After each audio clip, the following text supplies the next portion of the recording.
Hi there. Welcome to the Dylan Teaches Finance podcast. I'm Dylan Snowden. This is our first episode. I'm so glad you're here. What are we doing here? Well, I'm a financial coach, and for the last 7 years, my job has been helping people organize their money lives. What does that mean? We figure out how much money they want to spend every month. We figure out how they want to save for money, what they want to save for. What are the things they spend money on that they feel gross about and they want to stop? And they spend on what they love. That's the end game. So why am I doing a podcast now in 2024? Well, it's funny. As a coach, I hear this question universally. Am I the only one with this problem? Am I doing this right? How does everyone else do it? And in reality, we have a lot of the same problems with money in this country. These problems could be called Amazon, DoorDash, or Target, a Costco run, or it could be like you don't know how to talk about money with your partner. You love them, but money just is this weird thing you just don't have a language for. And often people just feel ashamed because they don't think they can manage money, period. That's just not within their zone. So they're just ignoring it. And that's terrible. I want this podcast to be about telling you loud and clear you're not alone. Money is complicated and frustrating. And you know what? It gets only more complicated as we get older. We have loans, we have children, we have homes, and we have doctor's appointments. I mean, I think 95% of the people I know my age have back problems, and 100% of us love talking about it, including myself. So each episode is this podcast. We're going to feature honest one-on-one conversations with folks about their money lives. Make the topic a little less taboo. You'll know you're not alone, and maybe you'll learn a few tips on how to manage your own money. For our first episode, we have a very fun guest, Sal Gentile, TV writer extraordinaire. You may know him from Late Night with Seth Meyers. If you watch Late Night, Sal's the one who crafts, it's his baby, the Closer Look segments.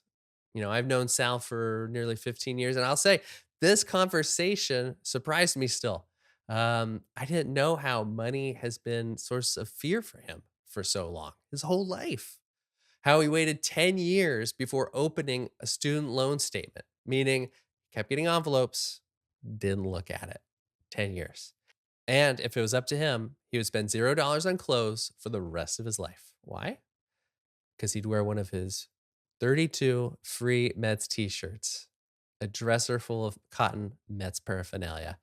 But no shame, I don't love clothing shopping either. We may go to J. Crew later and buy some new pants.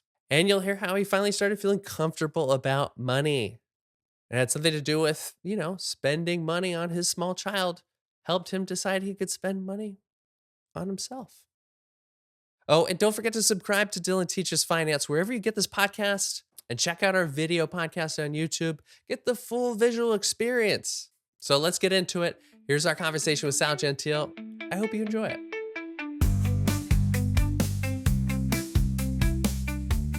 How would you say you learned about money? How it kind of built that for you? My parents both grew up extremely working class in the outer boroughs of New York. And so for them, money was only a scarcity thing.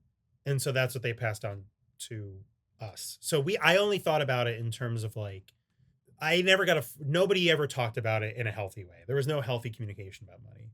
There was no, it was like going with my dad to the grocery store and watching him price out per unit every different like option for paper towels or spaghetti to see what made the most financial sense. So that imprinted on me the most. And so like to this day, for everything, I just overanalyze to the point of making sure that I'm getting the absolute best deal possible. For some reason, we always had a fear of getting ripped off. I don't know why I don't know why. And to this day, people are like, why are you, I have this innate thing of like, am I getting ripped off? Like even when there's no evidence for it. Like, I'm just scared. I'm like, I'm not getting the best deal. Even if I want to just like go to a baseball game, I can't not spend like 8 hours looking at StubHub and being like, Wow. okay, but the price for this seat might fall by $5 later. And it might be better. I might be getting more value if I sit over here. So I'm just like, I don't know why I have that fear, but that is like the biggest thing I take away from my. Well, I think you just in that sentence answered your question why you don't know why you have that fear. but that's your biggest takeaway from your parents. Yeah. That's them. I think Yeah. also it's just because my parents were like, they would also just literally say things like that's all I remember about money is my dad just being like from Brooklyn. He's just like, it's fucking rip off. Like, just like, I just remember that kind of language in my life. I don't remember anybody being like, that was a really good financial decision. Yeah, we made a really good choice. I'm glad we budgeted so we could take this family trip. I don't remember any comments like that. I only remember comments that were like, oh, can't believe they're charging. I can't believe coffee costs $1.50 now. It's like that. That's all I ever remember. Are they still like that? Can you say? Or do they think as they got older, they've mellowed? For sure. No, they haven't mellowed, and I have to lie about the cost of anything new that I get. I can't tell them the real cost of something. Like if I just buy like a new TV, for example, and they come visit and they see that there's a new TV there, I have to cut it in half and tell them. Wow. Because otherwise they'll like freak out. Wait, do they actively ask you how much was that TV, or do you have to tell them, do you feel? I think they've learned by now not to ask me, but for a long time they asked me. But I either just lie or I say like, so we don't want to, you don't want to talk. Don't ask me. Like, yeah, that's really interesting that they're still the same way. I mean, I guess that's how it is. But I've also feel like I've talked to a lot of people about their parents, and they're like, "Oh, my parents found themselves at age 65, and now they do cruises." And they're Well, my parents are very young. My parents were very young parents, so they're still not. I think they have time to grow into that. Are your parents retired? That. No. Okay. So as much as I have many fears associated with money because of the way that I was brought up with it, what I did take away were the good things like saving, and the idea of status was like rejected in our house. Like it was a very working class ethos, like, so I never, well, I've worked on this, but like I try to draw the good kernel out of a thing that could otherwise be sort of maybe unhealthy. But like, I think there's a good kernel to the idea of like, I don't indulge too much in things for myself. Like most of the clothes I own, or wear, like I got free from a Mets game or like at work. Or you got it with the clothes that were in the car that you purchased. Yeah, yes, right. Exactly. Yeah. I have so many, it's a big source of contention in my house because I have so many free t-shirts from Mets games because they give away a free, I don't think they do this anymore, but years and years and years, every Friday was a free t-shirt Friday. And so you just go and you get a t-shirt, and I have so many of all different varieties with players' names on them that nobody even remembers anymore. Yeah. And my wife wants, and I have two of them because I'd always go with my wife, and she would say, I don't want this t-shirt. I'm not going to accept it when they give it to me. I just don't. And I'll say, just take it. It's a free t-shirt. And then I would take, so then I have two of all of them. I never want to get rid of any of them. I have drawers just full of free Mets t-shirts. And if we would go to like, before my son was born, an annual trip we took was to go down to Florida for spring training.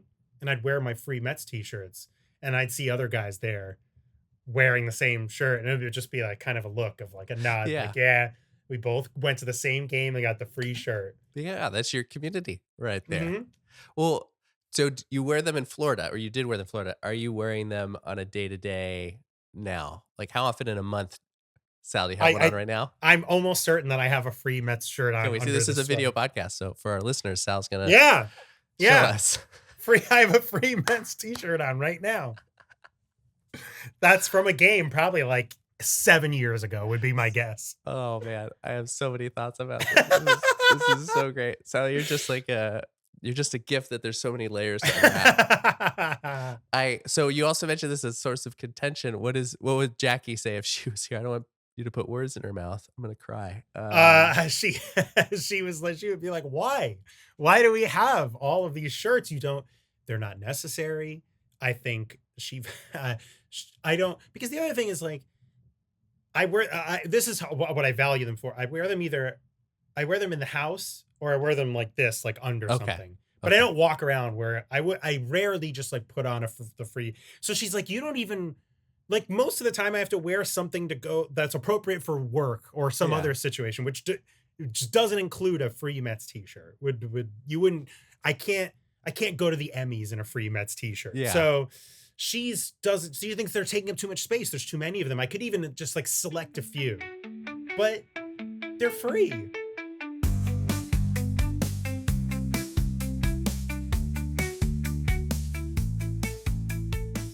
For a lot of people, and we talked about this, is like student loans can be a thing that many Americans try to avoid because it's also overwhelming. Can you speak to that? Do you feel like that ties into your now new ethos with avoidance? Yes, I can, because I, like many people, had this built up avoidance and fear and anxiety associated with money. I had student loans and I set them to. I'm not even going to fully recall the details, I think, correctly, because I just have blocked it out of my memory. But basically, I had student loans when I went to college. I set them to auto pay once at the bare minimum payment that was required every month, and stopped looking at it for a decade, for 10 10 years. years. Because not because I there were various points at which it almost certainly would have made more sense for me to change how much I was paying or to pay more of it down if I could, if I had saved up enough to pay more of it down. But I was so scared of the idea of even having student loans. I avoided it. I blocked it out, didn't want to think about it. And so I graduated college in 2008, and I didn't finally just pay off my student loans. I didn't even look at them. And then I finally looked at them, took stock of my finances, figured out if I could afford to pay them off, and did that in 2020. So 12 years. And that's another thing. My parents would ask me, because my parents were like, they'd be like, have you looked at your student? Like, you should make sure, if you're saving money, you're working, you should increase the amount you're paying, so you're not just continuing to accumulate like interest on them, you're paying into the principal. And I would just hear all these words and be like, yeah, sure. Yeah. And I would then not, and I would lie and be like, no, yeah, I did. I checked it the other day and I made sure. Be like, and my dad would be like, okay, how much are you paying now? Like per month? And I'd be like, Oh I man. think it's like something like that. And I would do You'd that. make up a fake word. Yeah, for the yeah. amount. You'd make up Yeah, a yeah. fake number. Yeah, Hobble. 10 zibble. So because I was just scared of the idea. I was scared of the idea of student loans, and I was scared that I had debt, and I didn't want to think about it. And I finally got over it when I had two things: when I had a child, and during COVID, Mm. because then like the stakes of life planning became so much higher, and so I was finally like, I have to get a certain amount of things in order. And again, same thing. It's like I got to a point where the stakes of some other thing were high enough to make me finally get over my avoidance Yeah. of this thing. Yeah. I mean, that avoidance is what I see in a lot of folks, in the sense of I'll even give you not even avoidance, but you have a system that's running for like 10 years, but Hmm. then something happens and you're like, I can't, that system doesn't work anymore. We have a Yeah. child. I Yeah. want to buy a house. I need to, like, Exactly. student loans are breaking down. Hmm. I have to work on this new system. The old system doesn't work. Like the Yeah. old system for you, Mets shirts worked for you, but then you got to go to work. You have to figure out XYZ, Yeah. and that doesn't run. No, Totally. I think that's very normal because that system is fine in your 20s. That's how Yeah. most people are. We have a great system, especially That- creatives. It's like you just make enough yeah. for rent, you just live, and then but then it's like, okay, I have to figure out health insurance. I have to figure out retirement. I have to figure out what my kid will go to, and soccer and things That like that. exactly. That's how that's exactly my feeling about it. When I was in my 20s, and just all the main thing I cared about main things I cared about paying for were um rent, food, and improv classes. Like that Yeah. was it. So as long as I could afford those things, I didn't want to think about if I was even saving money, if I was building I didn't. And you can live your 20s that way because you have no other responsibilities. But then when we had our child, and it helped me, because I don't want my avoidance to be the reason why he can't like do soccer on weekends. Mm. Like I don't want it to be like, well, I don't feel like, I'm too scared to figure out how much money that costs to sign up for soccer and buy it. So I was like, so you can't do it. So because I don't want to look at my bank account and figure out how much it would cost to do soccer once a week. So that just kind of forced the issue. I'm curious, how do you decide if you could do soccer? Because you had the number about how much to pay on for your car. 40,000 Yeah. doesn't feel right. How do you make decisions? Because with the kid, there's like soccer, there's swimming, there's Yeah. college, there's all these other things. How how do you doing that with Jackie? How do you think about those types of things? Yeah, that's harder because you're like, I feel like most people probably are. I'm not unusual in this, like more profligate with my child. Like if I'm much easier spending money on things he wants. So like it any other need, like if I like if I like if I was in my 20s and I was like, I want to take soccer, I want to do soccer once a week, I would be way more skeptical of that. I'd be like, well, I don't need to take. What am I doing? Why am I going Yeah. to become? I'm not going to become a soccer player. But if my son likes kicking a ball, immediately I'm like, well, great.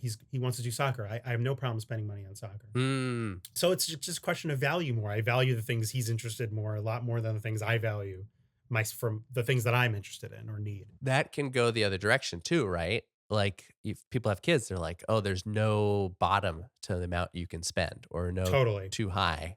Do you are you in that pot now, Sal? No, no, because I'm totally aware of what you're saying. And I don't want, because the other thing I'm very conscious of, again, with a kid is modeling. You want to model things for them. And this is what I've talked a lot about this in like therapy too, of like, so I want to model for example, normally I would not pursue any of my own interests because it costs time and money and I avoid that, but I'm willing to do it for him. But then it leaves you with the question of like, well, what are you modeling for him? Does he see that you have interests? Like, do you go Mm, like do things that, and do your children see like, oh, my parents also like have, that is another teaching. It's also a yeah. value to pass on to them of like, like I want to get better at playing guitar, so I'm going to pay to take guitar lessons. Like normally I would be like, this is a silly thing to spend money on. Like what? I'm not going to become a professional musician. Like I have a job, whatever. But I think it's good for my son to see that like I have interests too, and he might even be interested in them because I'm interested in them. Like Yeah. he might vicariously get interested in them. That's really good that are you doing guitar right now? I am, yeah, yeah, That's great that you said yes, you could do that. I did, Because that's and not easy. the thing that really pushed me over the line was this idea, because also I think about it too of like it, just to draw a parallel to like having an outside life, like especially like having, my son was 2 months old when COVID started, so establishing like some sort of like social life and outside interests was difficult because we had both a child and COVID at the Yeah. same time, like so many other people, like you did as well. And so the parallel that I think about with like spending money on things like guitar lessons is also just like when we were thinking about like how do we get back to just like going out and doing things and like leaving our son at home because we were just spent so long being together all the time. And part of it that I kind of worked out in therapy was like it's good to model for him that our mom and dad have friends too, and Yeah. we also do things, and like just like you do, you go to see your friends that have play dates, like we also have a healthy social life as well. And the same thing like that. So that kind of came back to me. That's where I think that is the source of value for me. Part of it. That's helped me Yeah. get over the thing of being like, well, I'm just indulging myself. Like I have so many other responsibilities I should be spending money on. But it's like there are other things you're doing besides just indulging yourself. It's not just a Yeah. it's not just an indulgence. You're also modeling for your family. Part of the reason I do this podcast, because you've asked this a few times and other people say this, is like, am I alone in this feeling like of anxiety or just like having been at the bottom of the barrel of like, how do I fix this thing? Or like the system's broken. So when you say like, mm, it's an indulgence, how to be okay with an indulgence is something I hear a lot because people, we look at part of the coaching is one of the things we do every month. We look at what their spending was and they'll spend maybe on an extra massage or they'll go out to dinner a few times. They're like, I didn't really need to do that. And it's like, Right. they're characterizing it as like a need, but you have to have the wants. You have to do the wants and Yeah. acknowledge the wants are okay, because the system will break. You're right. If you just do work and then just family, work, then Yeah. family, if you don't do guitar, if you Yeah. don't go on vacation, your mental health will break down. Totally. And in terms of like financial management and budgeting, I actually think it feeds on itself. It's like positive. If you're only budgeting negatively in terms of what you can't afford, it'll make you hate budgeting and financial. Yeah. Like if you can budget positively for something to say like, oh, I can work out the finances of why I can afford to take guitar lessons once a week, Yeah. then that only that incentivizes you to take financial stewardship seriously. That's for me, that made it easier to do and not avoid, because for my whole life, for the most part, money was just something I only avoided and was scared of. But what if I think about it, think of it as something proactive that also allows me to do positive things as Yeah. well? Like then budgeting isn't so scary. Then it's more like liberating to think about like, well, there's a positive aspect to it too. I can also, if I sit down and actually look at what I can afford, it's not only telling myself the things I can't do, Yeah. it's also telling the things I can do. Can I tell you an exercise I do with clients? It's like Please. right on spot on this is one of the things we do when we talk about goals, which is a very funny thing because we don't talk about goals in our society. We can talk about shopping, we can talk about spending, we can talk about travel, but like goals are like nebulous. And all in your 20s, your goals are just like rent and Yeah. food and have a little fun. But as we get older, it's like, okay, what are the types of goals? And what help folks break that down, what I'll do is like, okay, we're going to make a list together. This is called a vomit draft. And for people to know, and like in writing, vomit draft is like, backspace. You just put it all out there. So the idea is put down on one side, you put down all your serious goals. What are the things you have to do? What is retirement? What is an emergency fund? What is a 529? What is family planning money? All those. But then the other side is what are your fun goals? What are your vacations? How much do you spend on gifts? How do you want to be on day trips? How do you want to spend buying a new car? What kind of fun car do you want? So that it's like, okay, then we have to do both. We're putting money towards both. So that if you do the fun goals, you know that this is why you come back to it. That you're going to show up again because you get the Yeah. fun things. And you do the serious because you know the serious things are going to happen. Like if you have a home, what I'll tell for everybody is that you need a home maintenance fund, like Yeah. a pot of cash that's just set aside 2, 4, 5,000 because you're going to break a window, a pipe is going to go bad. So you know that also if you save for that broken window, you save for those roof that has to be fixed, you know that your trip to Tokyo is okay too. Yeah. Because you saved for this doesn't mean that it affects that. Yeah. So Great. I love the idea of a vomit draft. yeah. So that's just put it all out there and Yeah. experience and see like, okay, verbalize it and see like, okay, what are the actual things you want? Yeah. Do you feel like you had this epiphany in the last few years about money? You've been working on it. How has that changed how you and your partner talk about money and manage it as well? That is a great question. So my wife is much more comfortable with it, and I think that's again that's probably fairly we there's probably fairly common that in any relationship there's one person who's probably feels Mhm. more competent, and I used to be completely dependent on her for any knowledge whatsoever about our finances, and that I think became very irritating for her. Like it shouldn't be the case that I have to ask her a question that I can obviously answer for myself. It's What were like some of those questions? I'm curious. how much how do we have money saved? I don't know. I for most of my life I hate it. I don't like to think about it at all. Before I had direct deposit, I used to not even like deposit my checks. I used to like Wow. keep them in like a folder, and then I'd be like, I need money. I have to deposit my paycheck. Like, and because I was scared of even looking at I would just like take it, they give you a paycheck, and I just like put it in a shoebox or something until I needed it. And because I was scared of money.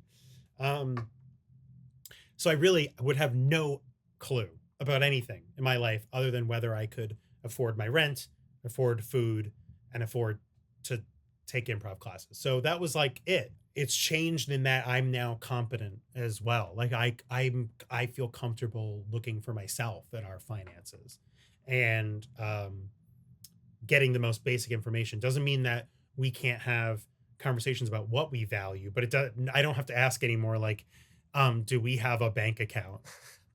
Yeah. I'm aware now on my own that we do indeed have a bank account. Yeah. She was like, I think that's another thing for a lot of couples that someone's more put in that position of running it or is more competent, but they're also like the money boss. And the money boss is an exhausting job because you're managing it. And also it's like, am I Yeah. managing you and your money? Yeah, it's not fair to the Yeah. person. It's not fair. It wasn't fair to her to make her. Yeah. I think it's okay.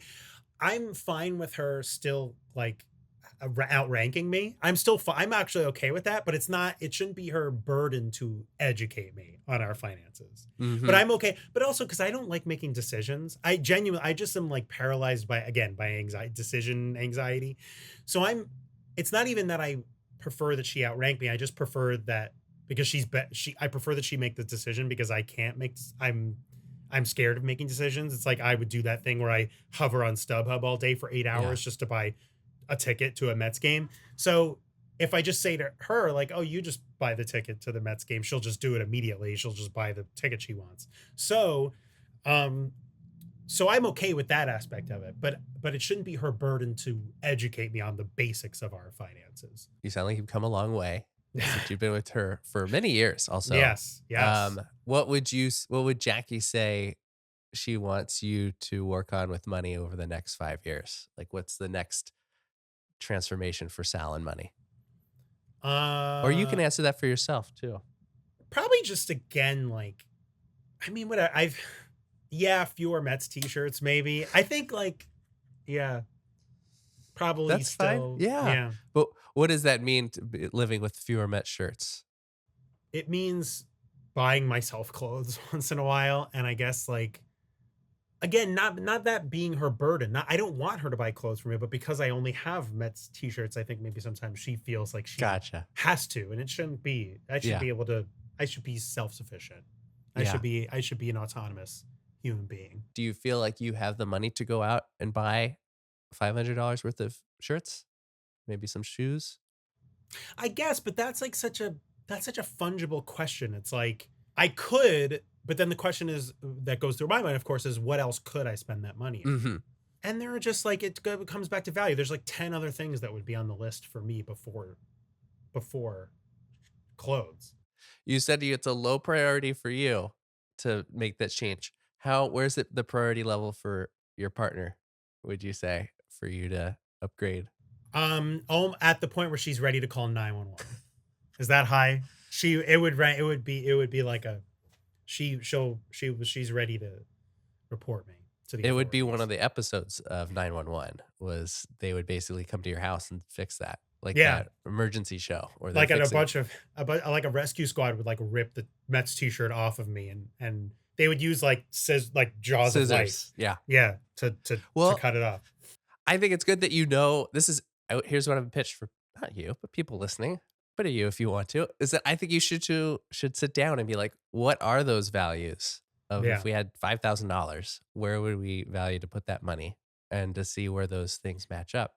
Because that can be helpful. I'm not saying you have to change. I have 2 pairs of shoes. I'm not one to call the kettle black, if that's the phrase. But because I will also say from my own personal way, I have a hard time buying clothes. Like I have shirts that are from too long ago when I think I was living in New York, bought shirts.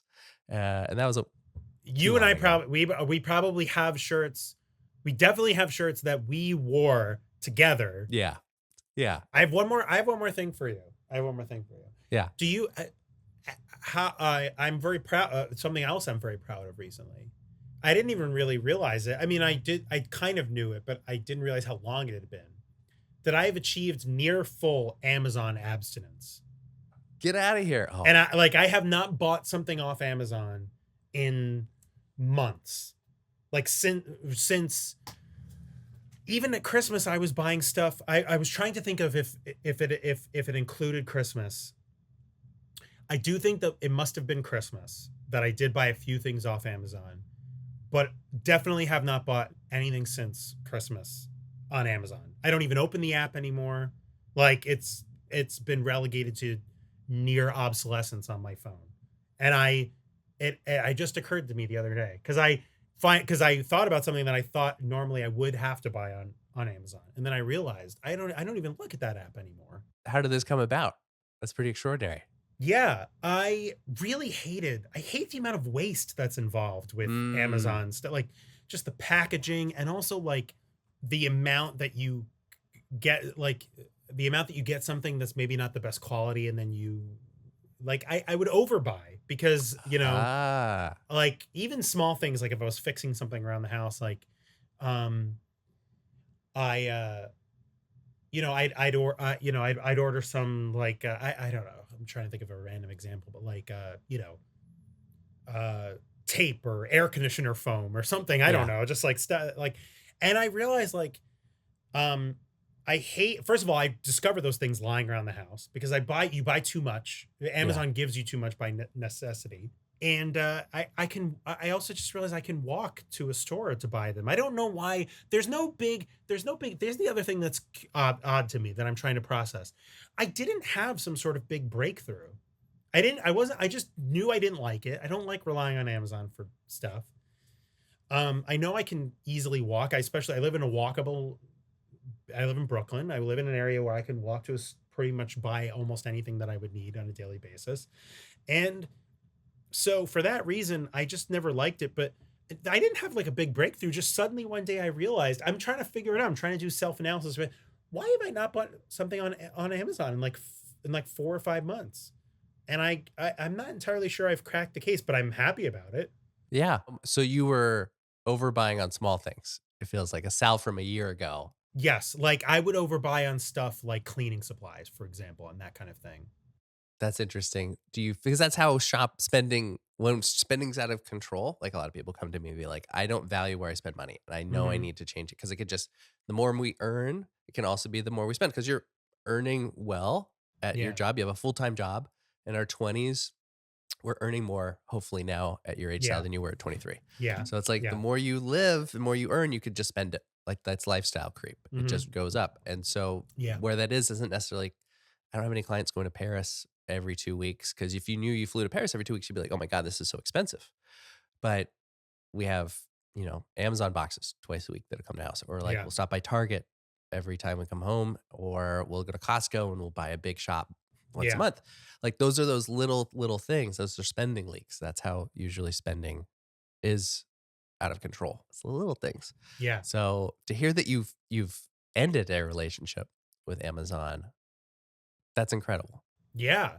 I think it was just that I thought of it as an immediate solution for every annoying small problem that I think Yeah. it's Yeah. like, oh, this I have to weatherize this door. Like there's a draft and so I'm immediately gonna go on and buy like especially because a lot of stuff I do around the house I do after work at night and I don't feel like walking out to a store. The stores will probably even be closed. And so I- it felt like immediate relief to be like, okay, I can fix this little thing that's annoying me in the house by just clicking right now and buying something off Amazon that would fix it. But I realized that first of all, I'm not really accomplishing. It's more satisfying to go get it. Oh, that's the other thing I think I'm realizing as I'm talking about it right now is I started to find it more satisfying the more I did stuff like that to actually go like put my hands on it and bring it home and like do it myself instead of like because also it puts in perspective what you actually need. Like you Hmm. get such abundance off Amazon, but if you go to a store and actually buy it yourself, you realize that you don't need as much as you're ever getting off of Amazon. Like in your Yeah. head, you need like a 12 pack of Clorox wipes, but you don't really need that. Like Yeah. because as many people did over COVID, I went insane and bought like tons of Clorox wipes and stuff. And I thought I needed all of it until I realized like a year and a half later, I still had like tons of Clorox wipes. And Yeah. now if I need Clorox wipes, I just go buy like one or two, I buy maybe a 3 pack or something. And I realize that'll take me a long time. I don't need to constantly buy like 12 packs of cleaning supplies on Amazon. So just the physicality, like tangible nature of it made me realize like I just don't need the abundance that I thought that I'm getting off Amazon. It's Yeah. so excessive. Yeah. Yeah. I think that fix it, like I want to fix a problem. Let me use an app. Yeah. Let's pick up Amazon, or I don't know what's dinner tonight. Let's Yeah. get an app. Let's DoorDash. Like that is Yeah. something that didn't exist 20 years ago. Yeah. That was just so readily. It's like I need to fix a problem. Money will fix it. Right. Yeah. And it's good. You're giving like this. I know this is with coaching. A lot of my work is about giving intention. What I recommend is give intention to every dollar you spend. And not that you can't do the fun things. You doesn't mean you can't learn guitar. It doesn't mean you can't take an improv class, go on vacation. It doesn't mean you can't be intentional and do the great things, but it means that you give it a little thought. And that's what it's yeah, I think that's totally right. Yeah. Yeah. Yeah. Too. I still think it's important to have 35 free Mets t-shirts in I one room. know. I still think that's important. You're gonna have a Mets emergency. You're ready. If the Mets need outfits, because If these the uniforms this year are pretty shoddy. And yeah, so when it comes down to, they're gonna be wearing Mets free shirts.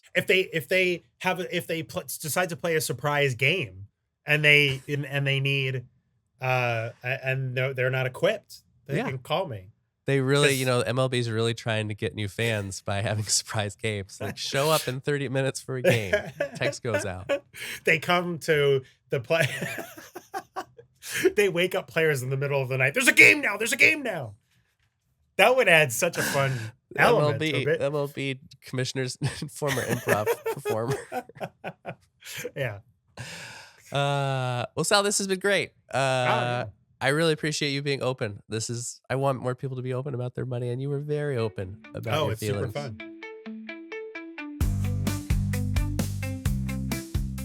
Thank you so much for listening to the first episode of the Dylan Teaches Finance podcast. I hope you enjoyed our time with Sal.